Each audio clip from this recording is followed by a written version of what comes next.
Mid line आकलन 2021-22 प्रायोजनाकार कक्षा 7 का यह वीडियो मैं आपके सामने रख रहा हूँ। हिंदी, संस्कृत, अंग्रेजी के बारे में पिछले वीडियो में बता चुका हूँ। इस वीडियो में मैं आपको विज्ञान एवं प्रौद्योगिकी, गणित और सामाजिक विज्ञान के प्रश्नों के बारे में बताऊंगा। सभी विषय में 3 या 4 प्रश्न होंगे, जिनमें से कोई 2 प्रश्न आपको हल करना है या 2 प्रश्न आपको शिक्षक प्रदान करेंगे। इस प्रोजेक्ट को व्यक्तिगत या समूह में भी दिया जा सकता है। कोई भी 2 जो आपको दिया जाएगा उसको हल करने से 5-5 अंक से कुल मिला के 10 पूर्णांक आपको मिलना है। वीडियो अच्छी और उपयोगी लगे तो वीडियो को अवश्य लाइक और शेयर करें। चैनल पहली बार आए हुए हैं, चैनल को सब्सक्राइब कर लेंगे, जिससे इसी तरह की वीडियो के नोटिफिकेशन आपको तत्काल मिलते रहें। प्रायोजना आप जब शुरू करेंगे, अपनी कॉपी या ड्राइंग शीट जिसमें भी मॉडल बना रहे हैं, कुछ भी बना रहे हैं, तो उसमें सबसे ऊपर लिखेंगे मिड लाइन आकलन 2021-22 प्रायोजना कार्य कक्षा 7 और जिस विषय को बना रहे हैं उस विषय का नाम, अपना नाम और विद्यालय का नाम लिख देंगे। सबसे पहले हम विज्ञान एवं प्रौद्योगिकी विषय को देखते हैं। पहला टॉपिक है अपने आसपास पाए जाने वाले पौधों की पत्तियों को सुखाकर संकलन पुस्तिका में चिपकाएं तथा पौधे के बारे में लिखिए जिसकी पत्तियां आपने लगाई हैं। एक तरह से हर्बेरियम फाइल कहलाती है। आपको अलग अलग पत्तियों को इकट्ठा करना है, उनको सुखाना है और चिपका देना है, जैसे कि इस चित्र में दिख रहा है। और जिन पत्तियों को आप चिपकाएंगे उनके बारे में आप वहां पर नीचे लिखेंगे भी। सेकंड है वायु मापी यंत्र का मॉडल बनाकर कक्षा में प्रदर्शन करिए। शायद त्रुटिवश वायु दाब मापी को वायु मापी कर लिया है। इस यंत्र का मॉडल आपको बनाना है और कक्षा में प्रदर्शन करना है। तीसरा, अपने आसपास उपलब्ध जल स्रोतों की सूची बनाकर उल्लेख कीजिए कौन सा जल स्रोत पेयजल के रूप में उपयुक्त है और कौन सा नहीं। जल की बचत के लिए 5 नारे अपने बड़ों से पूछकर लिखें। जल स्रोतों एवं उससे संबंधित चित्रों का संकलन भी आप अपनी संकलन पुस्तिका में लगाएंगे। यदि आप तीसरा वाला कर रहे हैं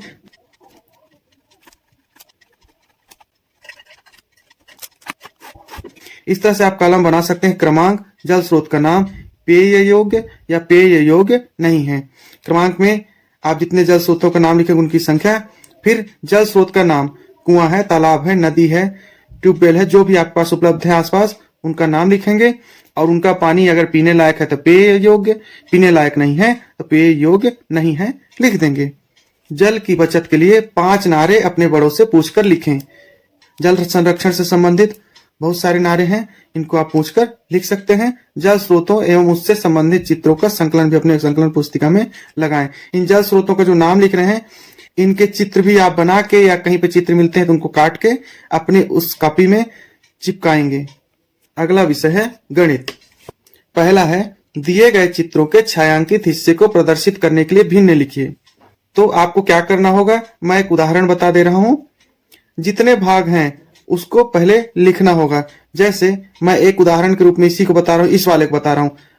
1 2 3 4 1 2 3 4 कुल 16 भाग इसमें है, तो 16 लिखेंगे। ऐसे लाइन खींच देंगे। कितने भाग काले हैं, 1 2 3 4 5 6, 6 भाग काले हैं, यानी 6/16 ऐसे लिखें चाहे ऐसे लिखें, दोनों एक ही है। ये आपका भिन्न बन गया। इसी तरह इसको देखेंगे तो यहाँ पर 4 भाग हैं और 1 भाग काला है। 4 भाग ये, 1 भाग ये, 1/4 हो गया। इसी तरह आप सबको कर लेंगे। अगला प्रश्न है कोण और भुजा के आधार पर त्रिभुज के प्रकार बताइए। कोण और भुजा के आधार पे, तो जैसे ये 90 अंश का कोण बना रहा है तो हम इसको समकोण त्रिभुज बोलेंगे। इसकी तीनों भुजाएं बराबर है, समबाहु त्रिभुज बोलेंगे। ऐसे जितने भी नाम हैं, अधिक कोण, समद्विबाहु, जो भी इसमें से होंगे उनको आप उनका नाम उनके सामने लिखते जाएंगे। प्रश्न 3 है कुछ सूखे पत्ते इकट्ठा करें। इन पत्तों को परस्पर एक दूसरे पर रखें। इनमें कौन कौन से पत्ते सममित हैं, उन पत्तों की आकृति कॉपी पर बनाएं और सममित अक्ष खींचें। सममित का अर्थ होता है, मान लो कि ये पीपल का पत्ता इस तरह से है और अगर हम बीच से लाइन खींचते हैं, अगर दोनों भाग बराबर हो जाता है इसको हम बोलते हैं सममित। कोई पत्ता है ऐसे टेढ़ा मेढ़ा है मान लो, अब इसको अगर हम बीच से लाइन खींचते हैं, चाहे ऐसे दोनों भाग में बराबर भी शायद नहीं होता, तो ये असममित कहलाता है। तो आपको ऐसी पत्तियां इकट्ठा करना है, उनकी आकृति को कॉपी में बना लेना है, बीच से लाइन खींच के आपको बताना है कि कौन सममित है और कौन असममित है। अगला प्रश्न है निर्देशानुसार लिखिए। पहला है 15 के 12 गुणा में 15 के 6 गुणा का भाग दो। तो इसको हम लिखेंगे 15 के 12 गुणा में, तो गुणा में हो गया, भाग 15 के 6 के गुणा में। तो ये एक निर्देशानुसार लिख उठा है। अगला विषय है समाज विज्ञान। पहला है, आपके मतानुसार एक आदर्श पर्यावरण कैसा होना चाहिए? अपनी कल्पना को चित्रों एवं शब्दों के माध्यम से व्यक्त कीजिए। आदर्श पर्यावरण का मतलब होता है पर्यावरण के जितने भी घटक हैं, चाहे सजीव हो, निर्जीव हो, सामाजिक हो, सभी में संतुलन आवश्यक होता है। तो आप एक चित्र बनाएंगे जिसमें जंतु, पौधे, गांव, पानी के स्रोत, रोशनी भी आवश्यक होती है। सभी स्रोतों को दिखाते हुए आपको अपनी कल्पना से चित्र बनाना है जिससे कि आदर्श पर्यावरण का निर्माण हो। अथवा अलग अलग तरह के वाहनों के चित्र ढूंढकर अपनी कॉपी में चिपकाइए। जितने भी तरह के आप अलग अलग तरह के वाहन देखते हैं, छोटे वाहन, बड़े वाहन, कम चक्के वाले, अधिक चक्के वाले, तेज दौड़ने वाले, अलग अलग काम करने वाले, तो जो वाहनों के चित्र आपको मिलते हैं उनको काट के आपको कॉपी में चिपकाना होगा। इन दोनों में से कोई एक चुनना होगा। दूसरा प्रश्न है, भारत के नक्शे में देखकर बताइए कुल कितने राज्य एवं केंद्र शासित प्रदेश हैं? उनके नाम एवं राजधानी की सूची बनाते हुए संबंधित राज्यों के मुख्यमंत्री एवं राज्यपाल के नाम लिखिए। तो भारत के नक्शे में 28 राज्य और 8 केंद्र शासित प्रदेश हैं। इसके लिए एक अलग से वीडियो में बनाया हुआ हूं, अगर वहां से आपको कुछ सुविधा होती देख सकते हैं।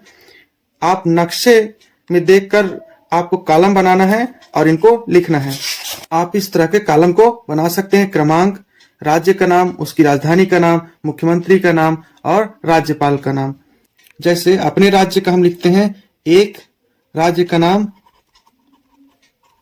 छत्तीसगढ़, राजधानी रायपुर, मुख्यमंत्री श्री भूपेश बघेल, राज्यपाल सुश्री अनुसुईया उइके। अथवा अपने आसपास स्थित पर्यटन स्थल और उनकी विशेषताओं के बारे में लिखिए। अपने आसपास वह स्थान जहां सबसे ज्यादा लोग घूमने और देखने के लिए जाते हैं, चाहे वो प्राकृतिक स्थान हो, चाहे ऐतिहासिक स्थान हो, उस किसी भी स्थान का नाम लिखना है। विशेषताओं को कई बिंदुओं में आपको लिखना होगा। 3, कबीर दास जी का संक्षिप्त परिचय देते हुए उनकी कुछ कविताओं को ढूंढ कर लिखे। आपकी पुस्तक में कबीर दास जी से संबंधित परिचय है, वहां से आप उनकी जीवनी को उठाते हुए और उनकी कविताओं को ढूंढ के आपको लिखना होगा। इस तरह आपका मिडलाइन आकलन कक्षा 7 का विज्ञान, गणित और सामाजिक विज्ञान विषय का कंप्लीट हो जाएगा। यह वीडियो पूरा देखने के लिए बहुत बहुत धन्यवाद।